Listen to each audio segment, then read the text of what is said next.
G'day guys, your old pal Nick here from the Bulldog Fanatic YouTube channel, and in today's video we're reviewing the Western Bulldogs' very unconvincing win against the West Coast Eagles on Sunday afternoon at Marvel Stadium. The Dogs won by 16 points in what was an interesting but torturous game of footy for me to watch. Let's get into it. The Dogs won by 16 points, 13-8, 86 to 9 goals, 16-70 the West Coast Eagles. And for a lot of the game, West Coast were the better side.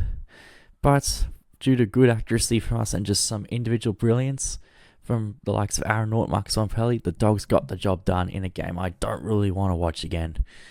It was just so unconvincing.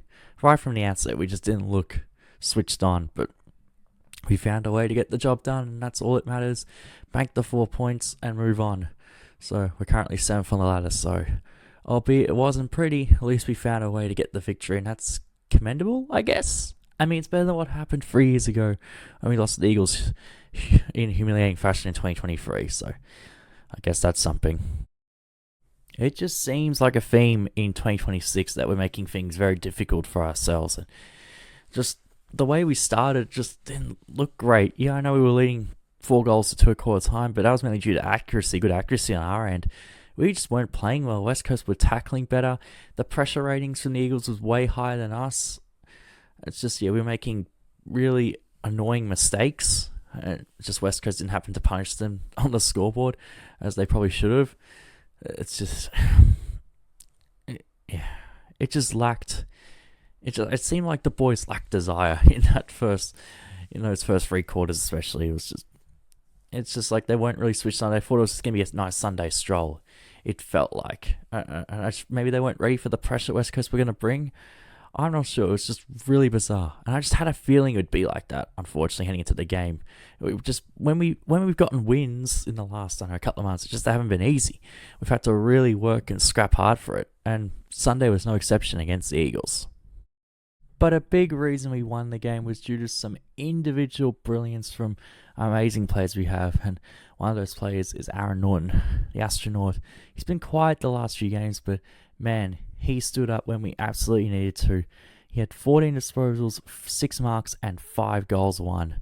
He was fantastic, just the main vocal point for us kicking goals, and he could have had more. He missed a couple of shots he probably should have kicked as well.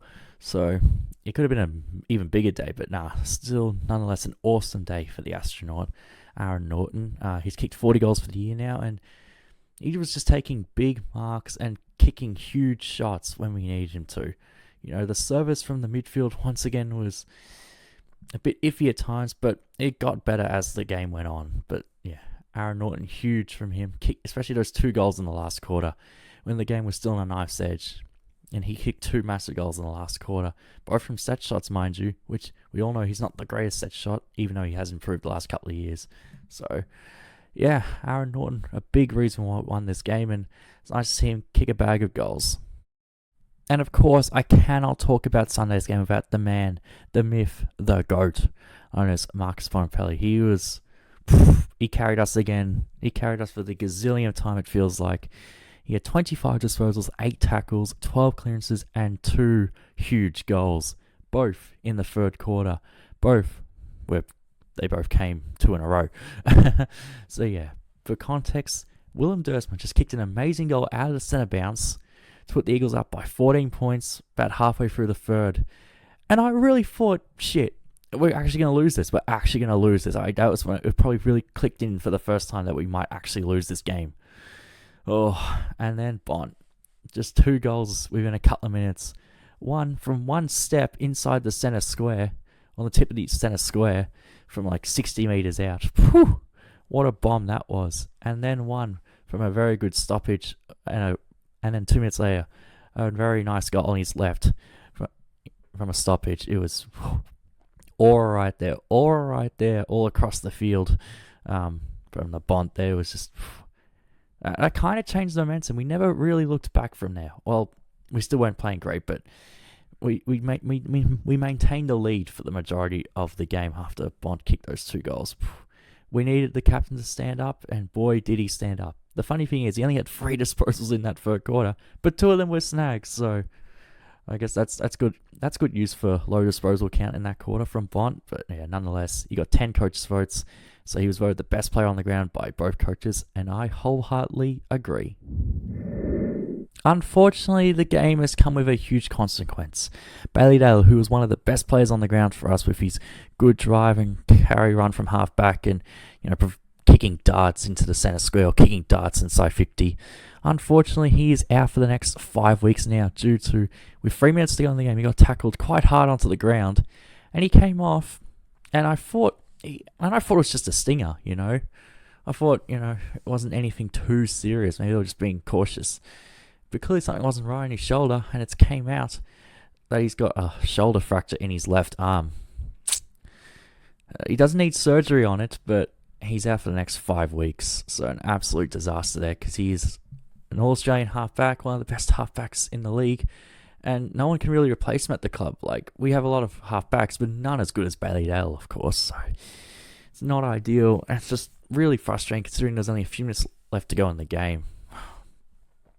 It felt quite innocuous as well. It's a shame, really, because he's played over 100 consecutive games. He has played every single game since the start of 2021.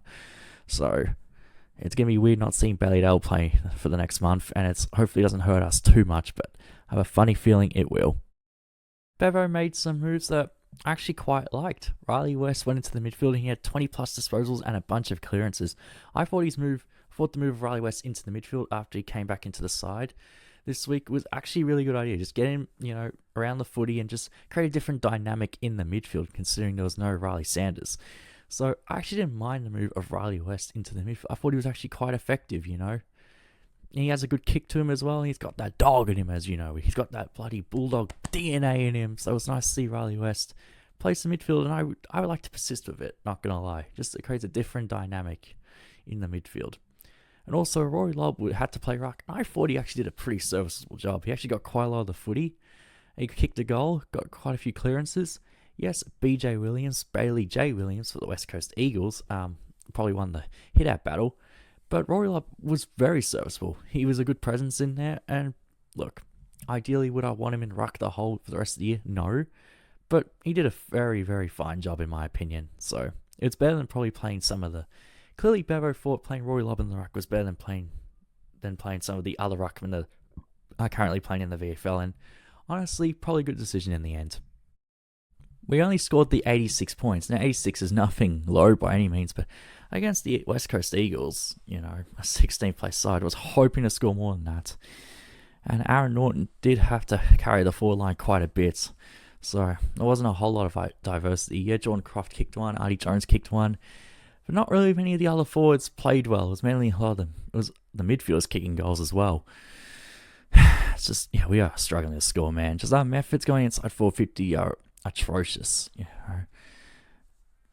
It's just Aaron Norton has to do a lot, and there's just not a lot of support for him from a tall forward point of view. So I don't know how we're going to improve the scoring, but it would be nice if we can be a potent offensive side again, but didn't look like that on the weekend, especially in that first half.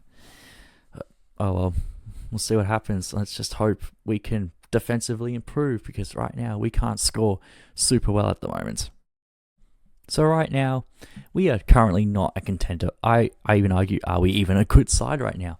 I think we're overachieving for what we're doing. We are currently 7th on the ladder, ahead of other teams who are on 8 or 9 wins that are playing much better than us right now. So, sorry, that's the dog barking. Allow it. Sorry, guys. But right now, we're not looking great right now. But we do have a favourable fixture in the final run home. I would argue there's only one game that the Dogs will be genuine underdogs in, and that's round 21 against the Dockers in Perth. So that's going to be a fun watch. But I think the other 5 games that we play against Gold Coast, up there in round 19, the Tigers at Marvel round 20, the North Melbourne Footy Club round 22, Carlton round 23, both Marvel team, and the D's at the MCG in the final round. I think we're the favourites or 50-50 in those other 5 games. So we do have a favourable run home, so I think we make the wild card. But gee, I would like to improve in a lot of areas right now, both offensively and defensively. final thoughts for this game is that I never want to watch that again. Well, except for the Bont and Aaron Norton highlights. They were pretty good. And Ed Richards as well. He was also really good. But yeah, it was good entertainment, not gonna lie, if you're a neutral fan, because Harley Reid and Willem Dersma both put on a show. They kicked some amazing goals this year and had some amazing moments going up against Bont and the stars of the Bulldogs midfield. It was very good. And the West Coast Eagles, they're a good young side. Like Joe Shanahan is a very good mark and a very good kicker goal. Like West Coast, they got a very nice future. And honestly, they're playing a lot better right now than 16th, you know. So the Eagles have got a nice future ahead of them, and they really gave us a good run for our money there. So props to the Eagles. And honestly, they probably played better. They could have won if they just kicked a bit straighter. But nonetheless, we got the job done. We play the Suns on Sunday. We've lost 7 in a row. I have no idea what to predict for that game, honestly. It's because both teams are not convincing right now, the Suns or the Dogs. So we'll see what happens there. But anyways, guys, I hope you enjoyed the video. Subscribe for more Bulldogs content. And as always, go you mighty Bulldogs. See you next time.